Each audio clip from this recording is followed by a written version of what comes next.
কোনো ধরনের মতামত দিতেও ভয় পাই। আমার কোথায় জানি একটা ভয় লাগে। এটা একটা সম্ভবত একটা দীর্ঘদিন ধরে একটা চেপে রাখা একটা আতঙ্কের কারণে হয়েছে। আমার খুব আতঙ্ক লাগে এবং নিজেকে খুব আনফ্যামিলিয়ার লাগে এখানে।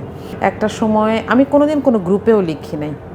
কিন্তু এই যে আমি আমার নিজের ওয়ালে লিখতাম, এই অপরাধে আমাকে আমার ইউনিভার্সিটির সবগুলা গ্রুপ থেকে ব্যান করে দেওয়া হয়। হ্যাঁ, তো এইটা আমার জন্য একটা প্রচণ্ড রকম একটা ট্রমা। এবং আপনি বিশ্বাস করবেন কি না জানি না যে 24-এর এই ঘটনাটার পরে এরকম কয়েকটা গ্রুপে আমাকে আবার অ্যাড করা হয়েছে, কিন্তু আমি এখনও এগুলোতে কোনো ধরনের লেখা তো দূরের কথা, কোনো ধরনের মতামত দিতেও ভয় পাই। আমার কোথায় জানি একটা ভয় লাগে। এটা একটা সম্ভবত একটা দীর্ঘদিন ধরে একটা চেপে রাখা একটা আতঙ্কের কারণে হয়েছে। আমার খুব আতঙ্ক লাগে এবং নিজেকে খুব আনফ্যামিলিয়ার লাগে এখানে।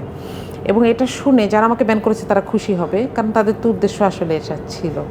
তো এটা বলবো যে ক্যারিয়ারে ঝামেলা না হলেও, এবং আলহামদুলিল্লাহ আমি এমন একটা চমৎকার জায়গায় কাজ করি যেখানে আমার পেশাগত দক্ষতা, আমার অভিজ্ঞতাকে সবচাইতে বেশি মূল্যায়ন করা হয়েছে।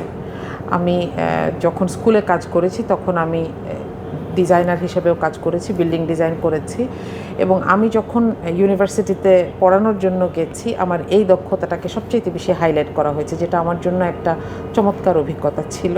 উপরন্তু আমি এখন আমাদের ইউনিভার্সিটিতে, ড্যাফোডিল ইউনিভার্সিটিতে কিছু কোর্স আছে, মাইক্রো ক্রেডেনশিয়াল কোর্স বলি আমরা এগুলোকে। এগুলো হচ্ছে রেগুলার সিলেবাসের বাইরেও এমন কিছু প্রফেশনাল কোর্স যেটা একটা ছাত্রকে তার অবশ্যই তার সিভিতে একটা জিনিস অ্যাড করে, যাদের প্রফেশনাল অভিজ্ঞতা আছে তারা সেই অভিজ্ঞতাগুলো শেয়ার করেন। এবং আমি এই ধরনের 4টা মাইক্রো ক্রেডেনশিয়াল কোর্স অফার করেছি, এর মধ্যে 2টা এখন রানিং। তো যার কারণে ইউনিভার্সিটি আমাকে এই সুযোগগুলো করে দিয়েছে, এবং তারা দেখে নাই আমি কি পড়ে সেখানে ক্লাস নিতে যাই। তো আমার কাছে মনে হয় যে এটা আমার জন্য একটা চমৎকার অভিজ্ঞতা।